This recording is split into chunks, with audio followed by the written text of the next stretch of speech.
Hello everyone. तो कैसे हो आप सब? आई होप आप सब अच्छे होंगे। मेरा नाम है संदीप चौहान और ये है आपका अपना प्यारा सा चैनल कैम ऑफ क्लासेस। तो बच्चों, आज हम स्टार्ट करने जा रहे हैं अपना 12th क्लास का chapter first, the solid state. ठीक है, जिसमें हम पढ़ेंगे कुछ सॉलिड्स के बारे में। तो सबसे पहले देखते हैं अपने आसपास। ठीक है, हमारे आसपास सॉलिड थिंग्स बहुत ज़्यादा होंगी। ठीक है, आप अपने आसपास अपना लैपटॉप देख सकते हो। ठीक है, आपकी चेयर हो गई, मेज हो गई, कूलर हो गया, फ्रिज हो गया, कार होगी, एसी होगी। ठीक है, जिससे भी क्या होंगे, सॉलिड थिंग्स होंगी। ठीक है, लिक्विड और गैस की कंपैरिजन में सॉलिड्स हमारे आसपास क्या होंगे, ज़्यादा होंगे। ठीक है, तो हमको सिर्फ उन्हीं चीज़ों के बारे में पढ़ना है जो हमारे आसपास होती है। ठीक है, तो सबसे पहले हमारे पास सॉलिड के कुछ बेसिक 3 पॉइंट होंगे, पहले उनको पढ़ते हैं। ठीक है, सबसे पहले हमारे पास क्या होगा, फर्स्ट पॉइंट हमारा होगा कि हमारे जो सॉलिड होंगे वो सब्सटेंस होते हैं जिनका वॉल्यूम और शेप क्या होगी, डेफिनाइट। क्या होगा, डेफिनाइट। तो लिखते हैं चलो, the solids are the substances which have definite volume and definite shape। Next point, अगर हम बात करते हैं काइनेटिक मॉलिक्यूलर मॉडल के टर्म में, ठीक है, तो जो हमारे सॉलिड्स होंगे उनके पास क्या होगा, रेगुलर ऑर्डर होगा। किसका, उनके कॉन्स्टिट्यूएंट पार्टिकल्स का। अब ये कॉन्स्टिट्यूएंट पार्टिकल्स क्या होंगे बच्चों, जो हमारे कॉन्स्टिट्यूएंट पार्टिकल्स होते हैं वो हमारे एटम, मॉलिक्यूल्स और आयंस हो सकते हैं। ठीक है, चलिए लिखते हैं, in term of kinetic molecular model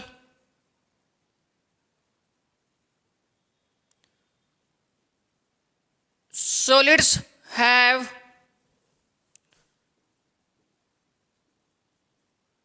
regular order of their constituent particles। बच्चों, जो हमारे कॉन्स्टिट्यूएंट पार्टिकल होंगे ये क्या हो सकते हैं हमारे पास, नहीं हो सकते हैं एटम्स, मॉलिक्यूल्स और पार्टिकल्स। ठीक है, अभी इसने एक पॉइंट और कहा, क्या कि जो हमारे सॉलिड होंगे क्या होंगे, सॉलिड्स वो क्या होते हैं, रिजिड होंगे। और जब हम उस पर कोई बाहर से फोर्स लगाते हैं, ठीक है, तो अपनी शेप को मेंटेन करके रखते हैं। क्या रखते हैं, क्या रखते हैं, अपनी शेप को मेंटेन करके रखते हैं। कैसे, देखिए, इसने कहा the solids are rigid and maintain their own shape when subjected to outside forces।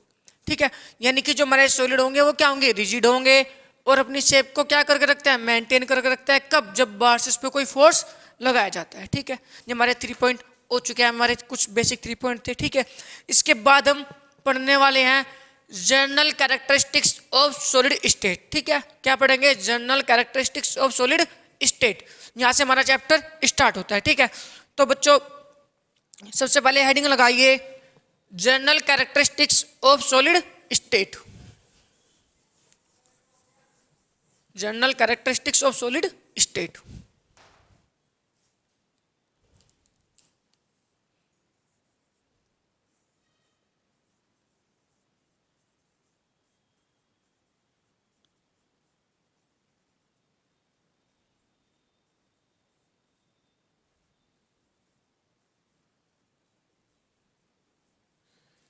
चलिए, हमारी हेडिंग हो गई general characteristics of solid state.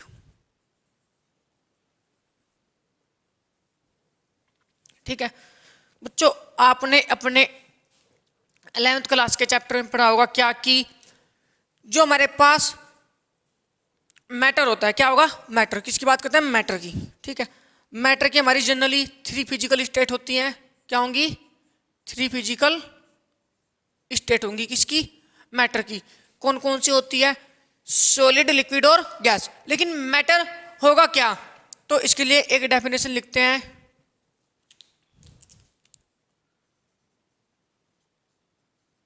Anything which has mass and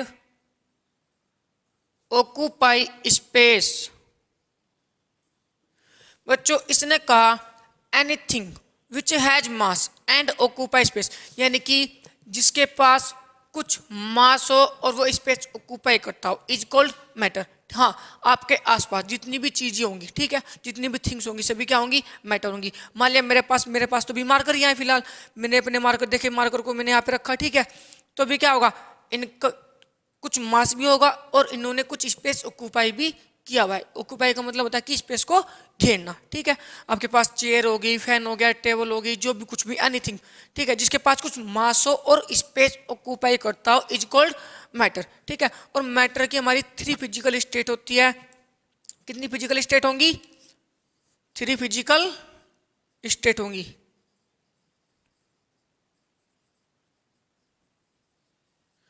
वो 3 फिजिकल स्टेट हमारी कौन कौन सी होंगी बच्चों, एक होगी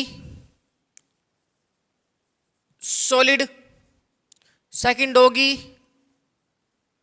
लिक्विड और थर्ड क्या होगी, गैस। आपने सॉलिड, लिक्विड और गैस के बारे में कुछ पढ़ा होगा क्या, कि जो हमारे सॉलिड होते हैं, ठीक है, क्या होंगे, सॉलिड। सॉलिड का जो वॉल्यूम होगा वो क्या होगा, डेफिनाइट होगा, और शेप भी क्या होगी, डेफिनाइट होगी। बट गैस, लिक्विड का जो वॉल्यूम होगा वो क्या होगा, डेफिनाइट होगा, लेकिन शेप क्या होगी, इनडेफिनाइट होगी। बात करते हैं गैस की, गैस का वॉल्यूम भी इनडेफिनाइट होता है और शेप भी क्या होगी, इनडेफिनाइट होगी। क्योंकि आपने 11th में पढ़ा था क्या कि जो हमारे सॉलिड्स होते हैं, ठीक है, जो हमारे क्या होंगे, सॉलिड होंगे। सॉलिड में क्या होता है कि जो इनके अंदर का जो फोर्स ऑफ अट्रैक्शन होता है ना, इंटरमोलिकुलर फोर्स ऑफ अट्रैक्शन क्या होता है, वो बहुत ज़्यादा स्ट्रॉन्ग होगा, तो पार्टिकल्स को पास पास बनाए रखेगा, जिसकी वजह से क्या होगा, इनके जो पार्टिकल्स होंगे क्या होंगे, बहुत पास पास होंगे। ठीक है, तो इनका जो वॉल्यूम होगा वो चेंज नहीं होगा। ठीक है, और इनके जो शेप होगी वो भी चेंज नहीं होगी, क्योंकि एक फिक्स पोजीशन ऑक्यूपाई करके रखते हैं वो, जिससे कि इसके जो पार्टिकल्स होते हैं इधर उधर नहीं फैल पाते। ठीक है, बात करते हैं लिक्विड की। लिक्विड के जो पार्टिकल्स होंगे, चलिए यहाँ पे कुछ एग्जांपल से देखते हैं। ये मैं इसमें बनाता हूँ सॉलिड के पार्टिकल्स।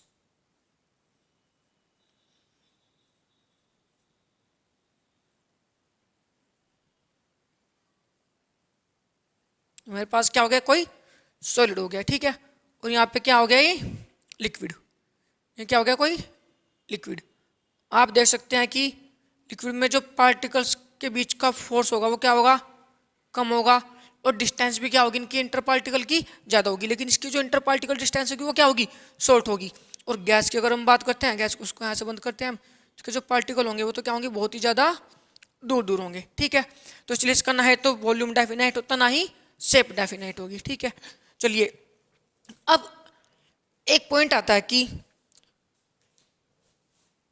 लिक्विड, सॉलिड, लिक्विड और गैस, इन तीनों में स्टेबल कौन होगा। ठीक है, इन तीनों में स्टेबल कौन होगा, तो उसके लिए एक पॉइंट हमारे पास क्या, चलिए देखते हैं।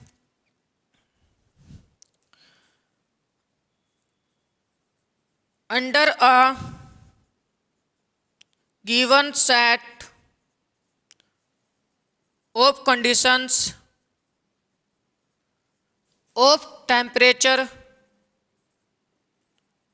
and pressure,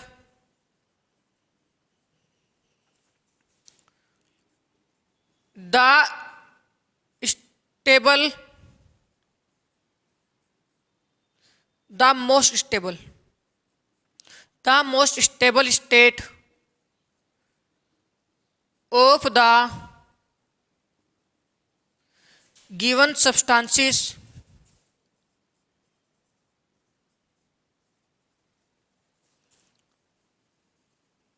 depends upon the net effect of to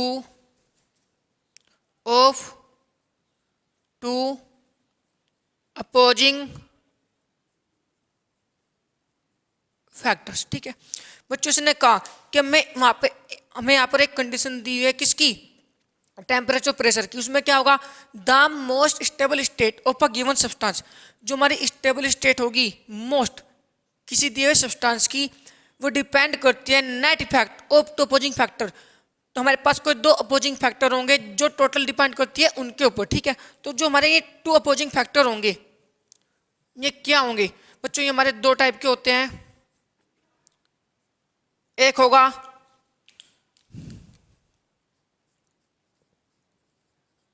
intermolecular forces और ये क्या होगा, थर्मल एनर्जी। ये क्या होगा, थर्मल एनर्जी। ठीक है, चलिए अब हम पढ़ते हैं इन दोनों को कि इनका क्या यूज होता है। देखो, ये जो हमारे पास इंटरमोलिकुलर फोर्सेस होते हैं, ठीक है, इनका काम होता है कॉन्स्टिट्यूएंट पार्टिकल को पास पास बनाए रखने का। ठीक है, जो थर्मल एनर्जी होती है उनका काम होता है कि उनको एनर्जी देकर, किसको, कॉन्स्टिट्यूएंट पार्टिकल को, उनको एनर्जी देकर उनकी गति को बढ़ाकर, यानी कि उनको मूव फास्टर करके ना उनको अलग अलग करने की टेंडेंसी होती है किसकी, थर्मल एनर्जी की। चलिए इनके बारे में पढ़ते हैं, ये नोट कीजिए फटाफट। चलिए मैं इसको साफ करता हूँ।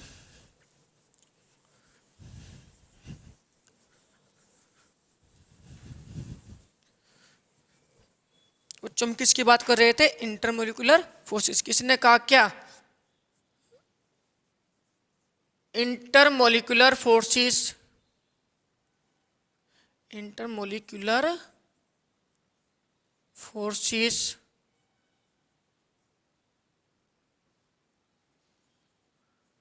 Tends to keep the constituent particles closure।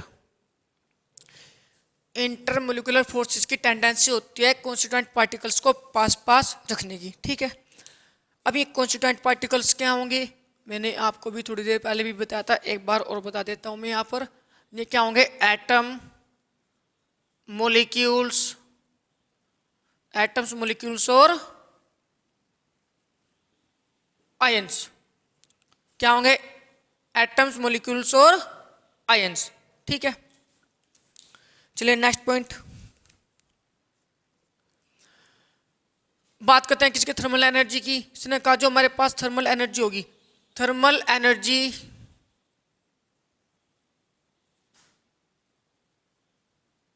Tends to keep them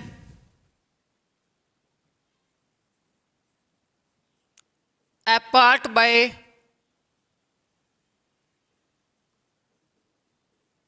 making them move faster। ठीक है, जो थर्मल एनर्जी होती है उसकी टेंडेंसी क्या होगी, ये जो हमारे कॉन्स्टिट्यूएंट पार्टिकल्स होंगे, ठीक है, उनको अलग करने की टेंडेंसी होती है उनकी गति को बढ़ाकर। ठीक है, अभी एक पॉइंट और है बच्चों हमारे पास कि अगर हमारे पास सफिशिएंट लो टेम्परेचर हो, ठीक है, तो उस पर थर्मल एनर्जी भी क्या होगी, लो होगी, और जो इंटरमोलिकुलर फोर्सेस होगा वो क्या हो जाएगा, वेरी स्ट्रांग हो जाएगा। ठीक है, क्योंकि थर्मल एनर्जी की टेंडेंसी क्या होती है, पार्टिकल्स को दूर दूर बनाए रखने की। ठीक है, और इंटरमोलिकुलर फोर्सेस की टेंडेंसी क्या होती है, कॉन्स्टिट्यूएंट पार्टिकल्स को पास पास रखने की। ठीक है, तो ये क्या करेगा, अगर सफिशिएंट लो टेम्परेचर हो, ठीक है, तो उसमें क्या होगा, थर्मल एनर्जी भी हमारी क्या होगी, लो होगी, जिससे इंटरमोलिकुलर फोर्सेस क्या हो जाएंगे, हमारे पास स्ट्रांग हो जाएंगे। तो इसका जो रिजल्ट देखने को मिलता है उसमें क्या होगा, जो हमारे इंटरमोलिकुलर फोर्सेस होंगे, ठीक है, वो कॉन्स्टिट्यूएंट पार्टिकल को पास पास बनाए रखेंगे। ठीक है, जिससे क्या होगा, पार्टिकल्स एक दूसरे के पास आएंगे और आकर एक दूसरे में चिपक जाएंगे। ठीक है, और जिससे क्या होगा कि जो हमारे कॉन्स्टिट्यूएंट पार्टिकल होंगे, ठीक है, वो एक फिक्स पोजीशन में क्या हो जाएंगे, ऑक्यूपाई हो जाएंगे, और जो हमारा सब्सटेंस होगा वो एग्जिस्ट करने लगेगा किसमें, सॉलिड स्टेट में। ठीक है, चलिए लिखते हैं point. at sufficient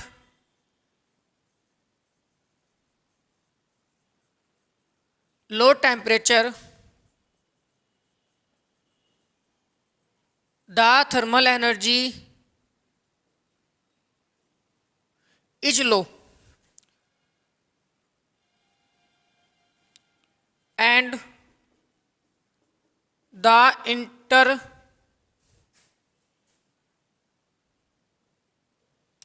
thermal energy is low, so the intermolecular forces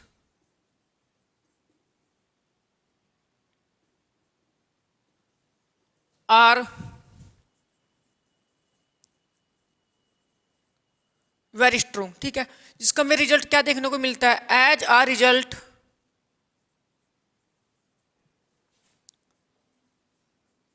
the constituent the intermolecular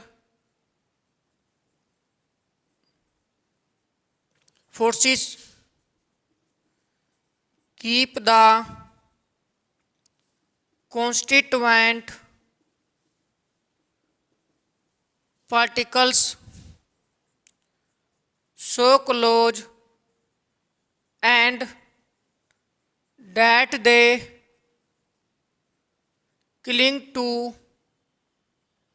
one another। ठीक है, and the constituent particles क्या कर लेंगे, एक फिक्स पोजीशन क्या करेंगे, ऑक्यूपाई करेंगे। And the constituent particles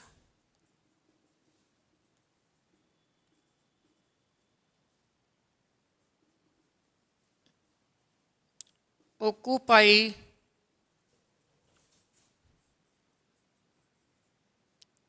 fixed positions and the substances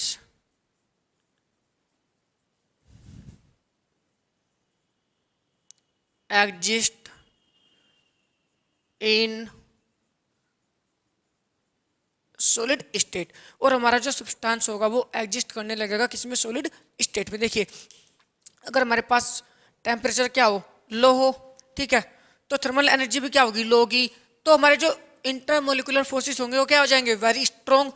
इसका हमें रिजल्ट क्या देखने को मिलता है, जो इंटरमोलिकुलर फोर्स होंगे वो क्या करेंगे, कॉन्स्टिट्यूएंट पार्टिकल को पास पास बनाए रखेंगे। ठीक है, so close and that they killing, और वो क्या जाएंगे, चिपक जाएंगे टू वन अनदर, एक दूसरे से। And the constituent particles occupy fix position, और जो हमारे कॉन्स्टिट्यूएंट पार्टिकल्स होंगे वो फिक्स ऑक्यूपाई करेंगे एक फिक्स पोजीशन।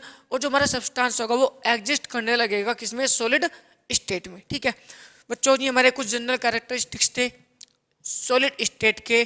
ठीक है, यहाँ पर खत्म हो चुके आएंगे। अब बात करते हैं कैरेक्टरिस्टिक्स प्रॉपर्टीज ऑफ सॉलिड। ठीक है, कि हमारे जो सॉलिड होंगे उनकी कैरेक्टरिस्टिक्स प्रॉपर्टीज क्या होंगी। ठीक है, चलो इसको मैं साफ नोट करो जल्दी फटाफट। चलिए इसको मैं साफ करता हूं। बच्चों हेडिंग लगाइए, कैरेक्टरिस्टिक्स प्रॉपर्टीज ऑफ सॉलिड्स।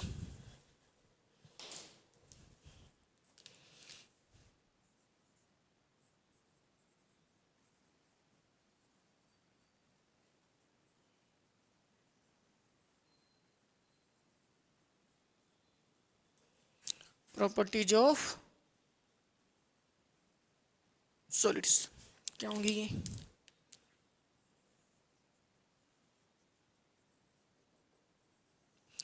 चलिए बच्चों इनको हम पॉइंट टू पॉइंट पढ़ते हैं। फर्स्ट पॉइंट हमारा क्या होगा, जो सॉलिड होंगे, ठीक है, क्या होंगे, सॉलिड, वो उनका जो मास होगा वो क्या होगा, डेफिनाइट होगा। शेप भी क्या होगी, डेफिनाइट होगी। और वॉल्यूम भी क्या होगा, डेफिनाइट होगा। चलिए लिखते हैं, the solids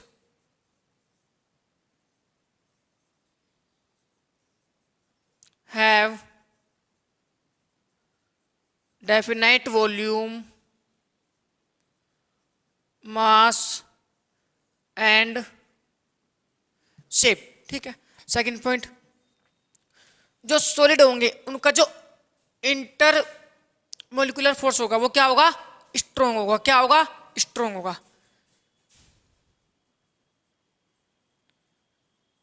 inter molecular forces are क्या होंगे, स्ट्रोंग होंगे। थर्ड पॉइंट क्या होगा, इनकी जो इंटर पार्ट यानी कि इनकी जो इंटरमोलिकुलर डिस्टेंस होगी वो क्या होगी, शॉर्ट होगी। उनके अंदर की जो डिस्टेंस होगी वो क्या होगी, शॉर्ट होगी। Inter molecular distance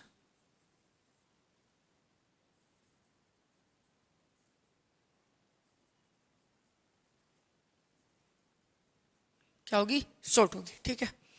fourth point बच्चों, जो हमारे कॉन्स्टिट्यूएंट पार्टिकल्स होंगे किसके, सॉलिड्स के, ठीक है, वो ऑक्यूपाई करते हैं एक फिक्स पोजीशन। ठीक है, क्या ऑक्यूपाई करेंगे, एक फिक्स पोजीशन को ऑक्यूपाई करते हैं। ठीक है, और वो सिर्फ ऑक्सीलेट करते हैं अपनी ही पोजीशन पर। क्या कर सकते हैं, ऑक्सीलेट कर सकते हैं अपनी ही पोजीशन पर। ठीक है, चलिए फोर्थ पॉइंट लिखते हैं।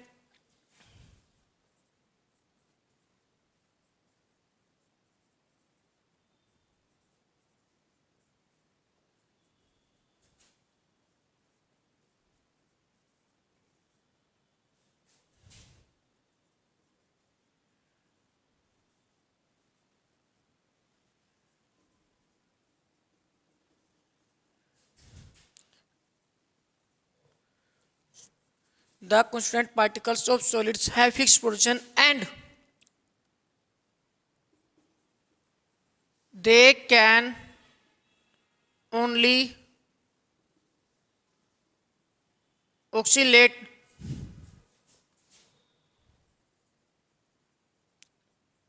about their mean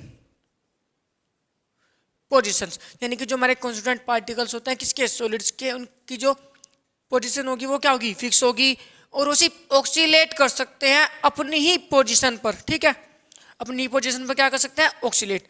next fifth point हमारा क्या होगा, जो हमारे सॉलिड्स होंगे वो क्या होंगे, इनकम्प्रेसिबल होंगे, यानी कि उनको हम कंप्रेस नहीं कर सकते। और हमारे क्या होंगे, रिजिड होंगे। क्या होंगे, रिजिड। तो लिखिए,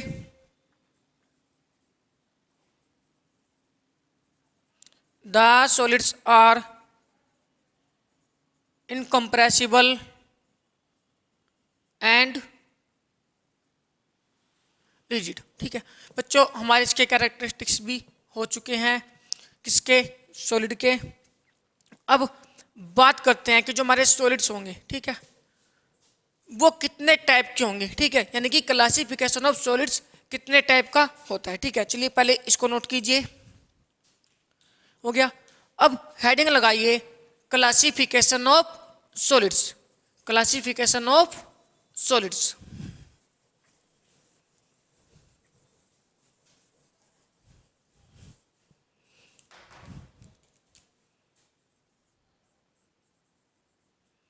क्लासिफिकेशन ऑफ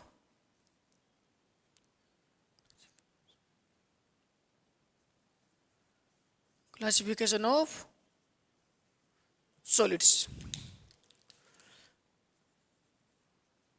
बच्चों, जो हमारा सॉलिड का क्लासिफिकेशन होगा, ठीक है, वो टू टाइप का होता है। एक होगा क्रिस्टलाइन सॉलिड और दूसरा होगा अमोर्फस सॉलिड। फर्स्ट क्या होगा, क्रिस्टलाइन सॉलिड, और दूसरा क्या होगा, अमोर्फस सॉलिड। एक होता है हमारे पास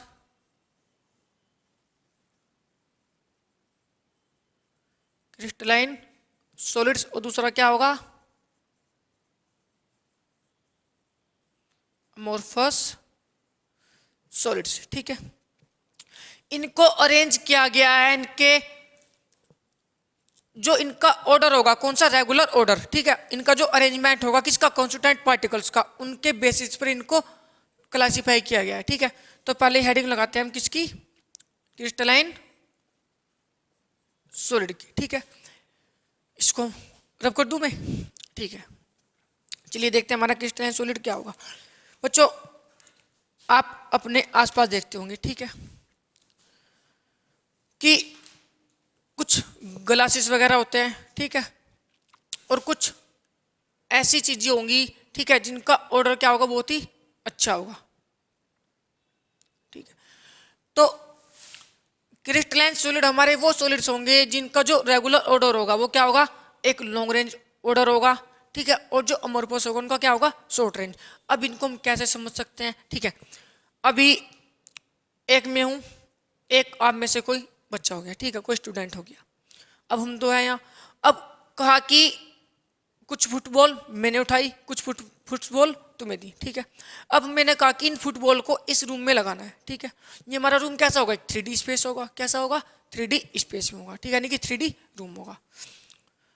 दो रूम होंगे, एक रूम उसके पास, एक रूम मेरे पास। ठीक है, हमें कहा कि हमारे पास ये कुछ फुटबॉल होंगी, इनको इस रूम में लगाना है। ठीक है, अब मैं था थोड़ा आलसी, मैंने अपनी बॉल्स को उठाया और उठा के रूम में ऐसे ही फेंकता गया, फेंकता गया, फेंकता गया। ठीक है, और देखते देखते क्या हुआ कि यहाँ पे जो बॉल थी हमारी वो ऐसे ही उल्टी सीधी पड़ी है। ठीक है, कोई बॉल कहीं है, कोई बॉल कहीं होंगी। ठीक है, और वो ऐसे मैंने एक रूम भर दिया बॉल से। ठीक है, लेकिन उसमें कोई भी ऑर्डर फॉलो नहीं होगा, कोई भी रेगुलर अरेंजमेंट नहीं होगा। ठीक है, लेकिन वो जो स्टूडेंट है, जो तुम है, यानी कि तुम में से एक होगा, उसने क्या किया, फुटबॉल को उठाया और एक एक बॉल को सिक्वेंस में लगाता गया। ठीक है, फिर उसने पहले एक लेयर फॉर्म की, उसके बाद सेकंड लेयर फॉर्म की, फिर थर्ड लेयर फॉर्म की। ऐसे करते करते पूरे नीचे के जो फ्लोर था हमारा वो लेयर कंप्लीट कर दी। ठीक है, फिर से फुटबॉल उठाई उसने और फिर जो हमारी लेयर बनी हुई थी उन लेयर के ऊपर लेयर बनानी स्टार्ट कर दी। ये लेयर थी हमारे पास, इसके ऊपर एक लेयर, उसके ऊपर फिर से लेयर। ठीक है, लेयर के ऊपर लेयर बनानी स्टार्ट हो गई। ठीक है, और थोड़ी देर बाद हमने देखा कि क्या जो हमारा ये रूम था, ये जो फुटबॉल थी उनसे क्या हो गया, अच्छे से फिल हो गया। ठीक है, और हमने देखा कि उसमें एक ऑर्डर अरेंज हो रहा है। ठीक है, और कमरा भी उसने अच्छे से फिल कर दिया। अब मेरे वाले रूम को देखो और बच्चे के रूम को देखो। ठीक है, इसमें हुआ क्या कि इसके जो रूम में एक ऑर्डर फॉलो हो रहा है, लेकिन मेरे रूम में एक ऑर्डर फॉलो नहीं हो रहा। ठीक है, तो इसका मतलब क्या हुआ कि जिसमें लॉन्ग रेंज ऑर्डर होगा, ठीक है, और जो हमारे कॉन्स्टिट्यूएंट पार्टिकल्स यानी कि एटम, आयंस और मॉलिक्यूल, जो हमारी फुटबॉल थी उसको आप एटम मान सकते हो, आयन मान सकते हो और मॉलिक्यूल भी मान सकते हो। ठीक है, तो इनका जो रेगुलर ऑर्डर होगा, फिर जो अरेंजमेंट होगा वो क्या होगा, डेफिनाइट होगा। ठीक है, डेफिनाइट ऑर्डर में होगा, फिर डेफिनाइट होगा। लेकिन जो अमोर्फस होंगे उनका जो ऑर्डर होगा वो डेफिनाइट नहीं होगा, यानी कि उसमें कोई भी रेगुलर ऑर्डर नहीं होगा, कोई भी अरेंजमेंट नहीं होगी। ठीक है, तो इसके बारे में लिखते हैं थोड़ा सा।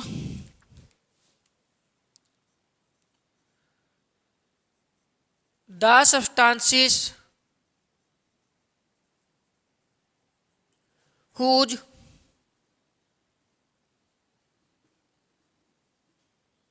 constituent particles are arranged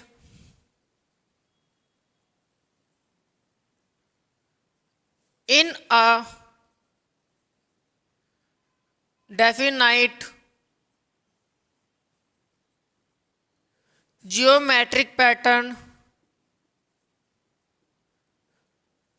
in 3D space. ये 3D स्पेस का मतलब क्या होगा, 3 डायमेंशनल। ठीक है, कि जो हमारे सब्सटेंस होंगे, ठीक है, उनके जो कॉन्स्टिट्यूएंट पार्टिकल्स होंगे वो अरेंज होंगे एक डेफिनेट ज्योमेट्रिक पैटर्न में, किस में, 3D स्पेस में। ठीक है, जैसे भी उस बच्चे ने इस रूम में फुटबॉल को लगाया। ठीक है, एक ऑर्डर फॉलो हुआ वहां पे। ठीक है, इसके हमारे कुछ एग्जांपल्स हो सकते हैं, जैसे अब इसके जो हमारे एग्जांपल होंगे बच्चों, इसमें कुछ एलिमेंट्स भी हो सकते हैं और कुछ कंपाउंड भी हो सकते हैं। कुछ एलिमेंट भी हो सकते हैं और कुछ कंपाउंड भी। पहले लिखते हैं एलिमेंट।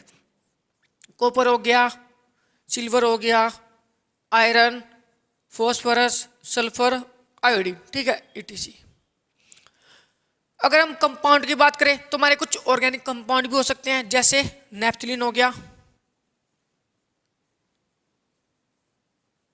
ठीक है, बेंजोइक एसिड हो गया, डायमंड हो गया।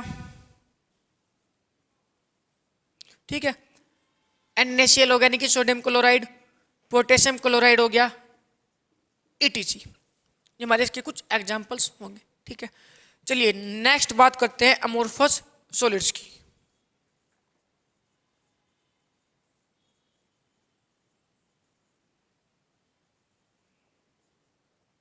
अमोर्फस सॉलिड्स की, चलिए इसको देखते हैं। The substances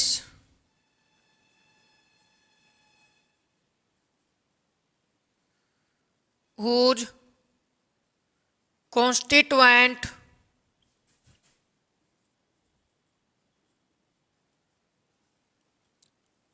are not arranged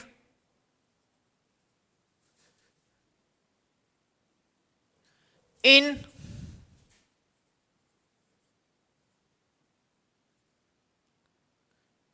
any regular arrangement in 3D space. ठीक है, यानी किसमें जो हमारे कॉन्स्टिट्यूएंट पार्टिकल होंगे वो किसी भी ऑर्डर में अरेंज नहीं होंगे। ठीक है, किसमें 3 डायमेंशनल स्पेस में। ठीक है, और कॉन्स्टिट्यूएंट पार्टिकल आपको पता ही है क्या होंगे, क्या होते हैं बच्चों, ये एटम्स, आयंस और मॉलिक्यूल्स, ये हमारे क्या होंगे, कॉन्स्टिट्यूएंट पार्टिकल्स होंगे। ठीक है, चलिए इसके कुछ एग्जांपल लिखते हैं। क्या होंगे इसके हमारे कुछ एग्जांपल, जैसे ग्लास वगैरह हो गए, ग्लास हो गया। ठीक है, रबड़ वगैरह हो गई, और प्लास्टिक वगैरह भी हमारे क्या होते हैं, एटीसी, ये भी हमारे क्या होंगे। और इनसे बनी जो भी चीजें होंगी वो सभी क्या होंगी, अमोर्फस सॉलिड होंगी। ठीक है, चलिए नहीं हो चुका, इसको नोट कीजिए, हो गया। अब बात करते हैं इनके डिफरेंस की, कि जो हमारे क्रिस्टलाइन होंगे और अमोर्फस सॉलिड होंगे। ठीक है, इनके बीच में क्या डिफरेंस होगा। ठीक है, तो एक साइड लिखिए अमोर्फस सॉलिड और एक साइड लिखिए क्रिस्टलाइन सॉलिड।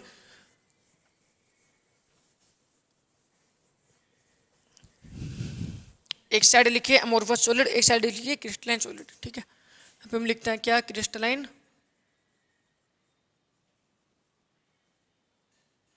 इधर लिखते हैं क्या, अमोर्फस।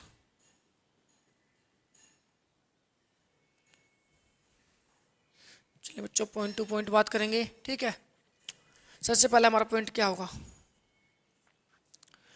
जो क्रिस्टलाइन सॉलिड होंगे, ठीक है, इनका क्या होगा, लॉन्ग रेंज ऑर्डर होगा। क्या होगा, लॉन्ग रेंज ऑर्डर। तो लिखिए they used to have long range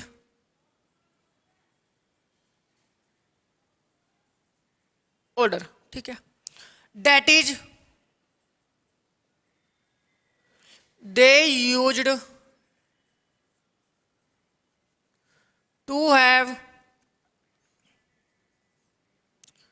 regular arrangement of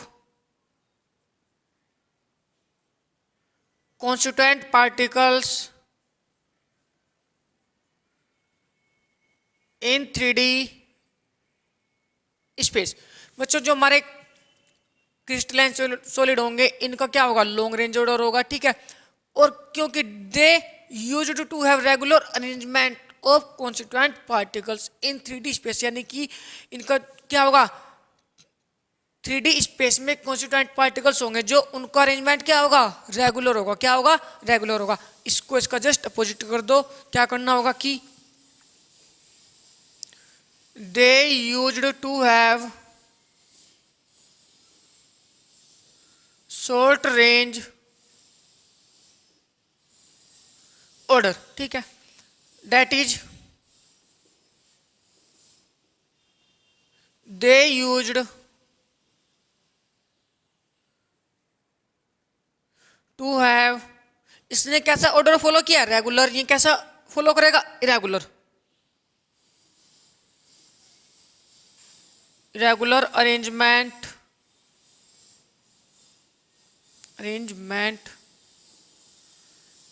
of constituent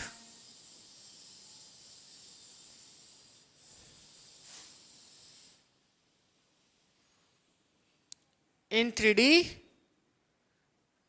space. ठीक है, हो गया। चलिए नेक्स्ट पॉइंट बात करते हैं इनके मेल्टिंग पॉइंट की।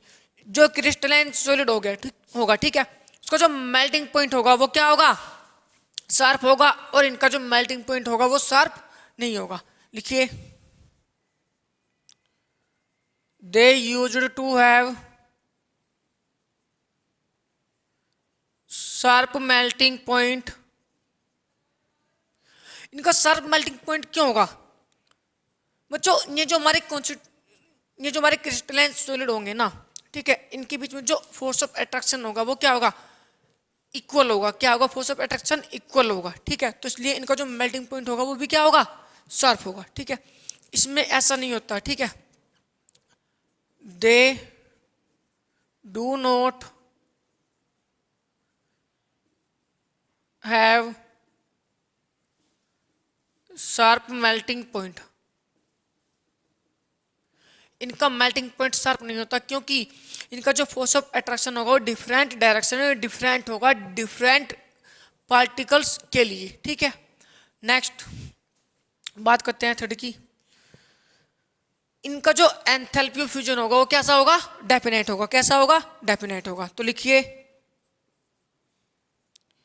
They used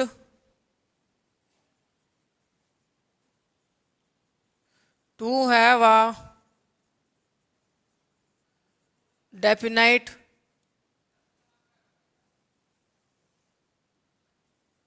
enthalpy of fusion. इसमें क्या होगा? They used, they do not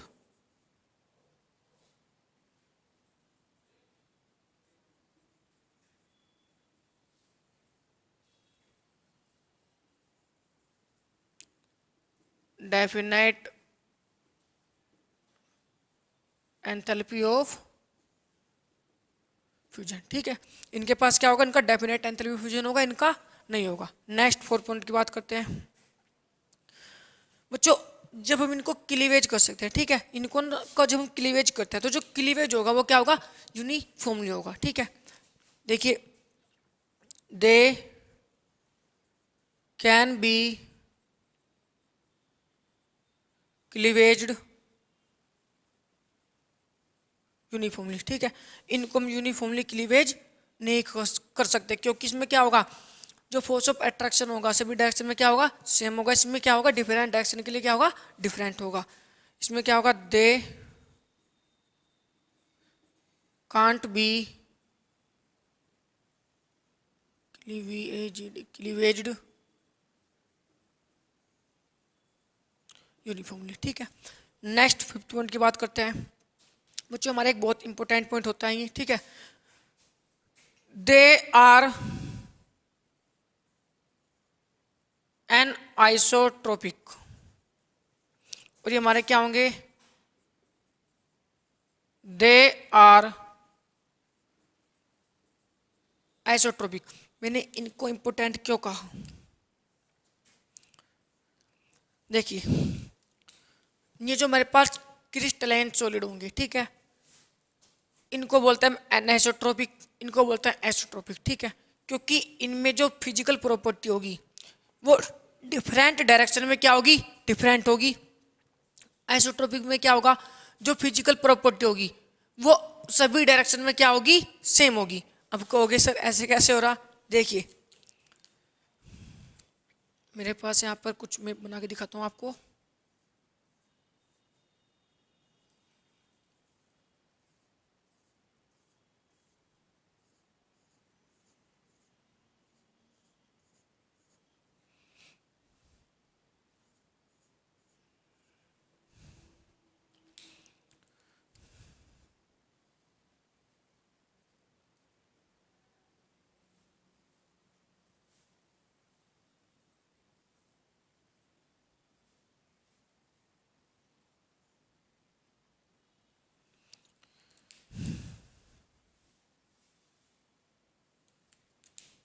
देखिए बच्चों कैसे होगी? ऐसे होगी।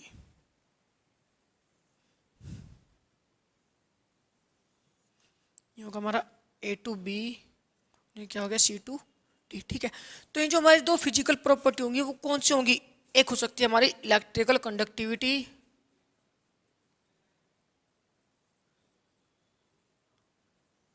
इलेक्ट्रिकल कंडक्टिविटी, और दूसरी क्या होगी? Refractive index.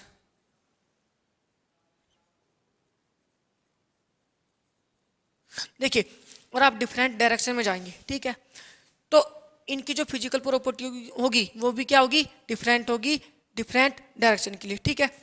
कौन सी होगी, एक हो सकती है हमारी इलेक्ट्रिकल कंडक्टिविटी, दूसरी हो सकती है हमारी रिफ्रैक्टिव इंडेक्स। लेकिन इसमें क्या होगा, जो तुम्हारा अमोर्फस सॉलिड होगा, ठीक है, इसमें तो फोर्स ऑफ अट्रैक्शन क्या होगा, सभी डायरेक्शन में अलग अलग होगा, ठीक है, तो इसलिए फिजिकल प्रॉपर्टी क्या होगी, सभी डायरेक्शन में सेम होगी, ठीक है, इसलिए उसको हम क्या बोलते हैं, आइसोट्रोपिक। बच्चों ये 5 पॉइंट हो गए आपके, ठीक है। चलिए 6 पॉइंट लिखते हैं, ये नोट करो, हो गया। चलिए लिखते हैं 5th point, sorry 6th point. बच्चों ये जो हमारे पास क्रिस्टलाइन सॉलिड होंगे इनको हम ट्रू सॉलिड भी बोलते हैं, क्या बोलते हैं, ट्रू सॉलिड्स भी बोलते हैं, क्या बोलते हैं, ट्रू सॉलिड्स भी बोलते हैं।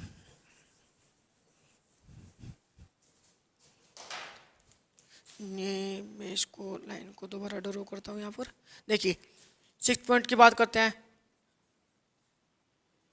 They are called true solids, ठीक है, इनको हम क्या बोलते हैं, they are called pseudo solids, क्या बोलते हैं इनको हम, सुडो सॉलिड्स, और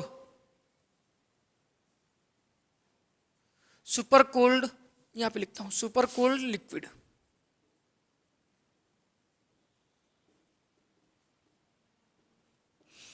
देखिए इनको हम बोलते हैं सुडो सॉलिड्स और सुपर कूल्ड लिक्विड। अब इसको सुपर कूल्ड लिक्विड हमने क्यों बोला, ठीक है, तो ये जो हमारे पास सुपर कूल्ड लिक्विड होते हैं, ठीक है, इनके पास टेंडेंसी होती है हल्का हल्का बहने की, ठीक है, लाइक लिक्विड। जैसे बच्चों आपने बहुत पुराने मकान की खिड़कियां देखी होंगी, ठीक है, उन पे क्या होगा कि जो उन पे ग्लास लगा हुआ होता है, ठीक है, जो विंडो पे ग्लास लगा हुआ होता है, यानी कि कंच वगैरह कांच, वो क्या होगा, ऊपर की साइड से क्या होगा, हल्का सा पतला होगा, और नीचे की साइड से क्या होगा, मोटा होगा, यानी कि ऊपर की साइड से क्या होगा, थिनर होगा, नीचे की साइड से क्या होगा, थिकर होगा, ठीक है। तो ये 10 12 15 साल में नहीं होता, ठीक है, ये होता है कम से कम जाके 100 साल बाद, ठीक है, 100 साल बाद या 50 से ऊपर या 100 के बीच में, ठीक है। तो देखने को मिलता है यहाँ पे क्या, मैं इसके बारे में लिखता हूँ क्या, बिकॉज दे हैव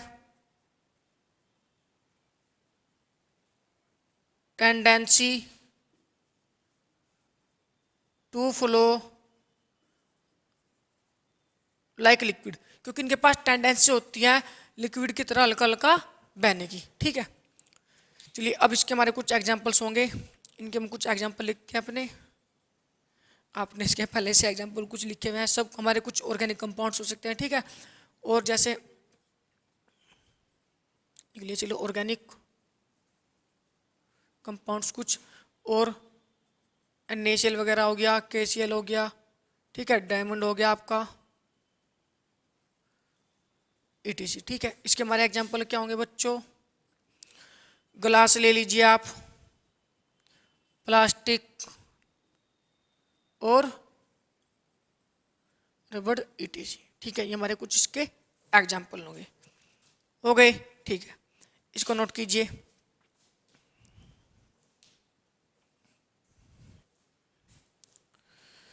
हो गए। चलिए अब बच्चों एक पॉइंट हमारे पास क्या, कि अगर हमें क्रिस्टलाइन सॉलिड को अमोर्फस में कन्वर्ट करना हो तो हम कैसे करेंगे, ठीक है, या तो हम उसको इमीडिएट हीटिंग करें या इमीडिएट कूल करें, ठीक है।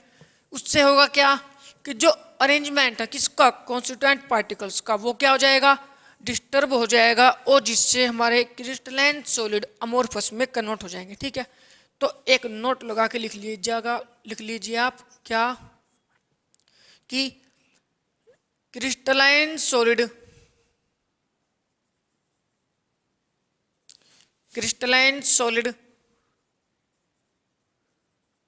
can be converted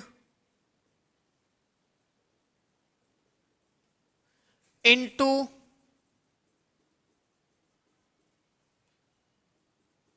amorphous solids by immediate heating and cooling. इसका रिजल्ट क्या देखने को मिलता है? As a result of which the arrangement of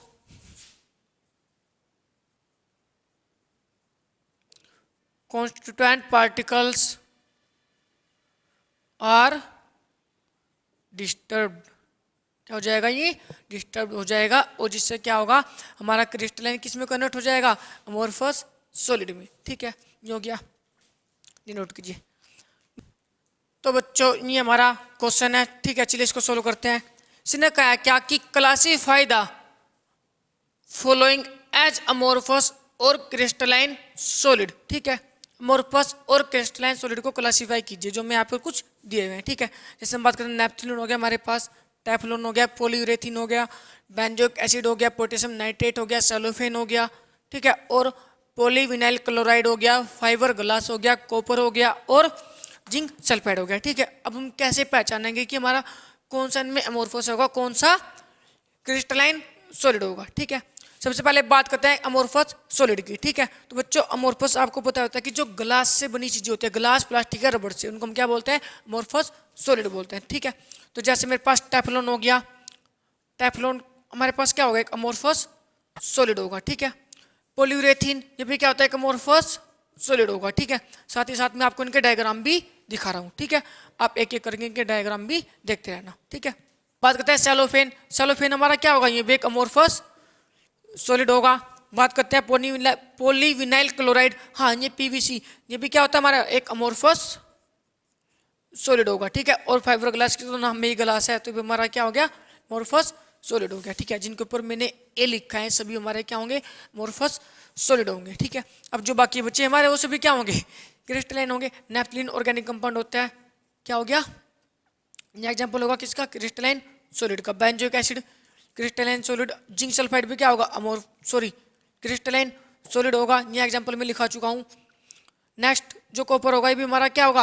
amorphous solid होगा। क्या होगा? क्रिस्टलाइन सॉलिड होगा। ठीक है, पोटेशियम नाइट्रेट भी क्या होगा? क्रिस्टलाइन सॉलिड होगा। ठीक है बच्चों, अब अगर आपको कोई भी डाउट हो तो आप मुझे कमेंट बॉक्स में लिख कर बता सकते हैं। ठीक है, और मैं ट्राई करूंगा आपके क्वेश्चन का जवाब देने की। ठीक है, एक क्वेश्चन आपके लिए आपको करके कमेंट बॉक्स में जरूर बताना है। ठीक है, एक क्वेश्चन आपके लिए क्या कि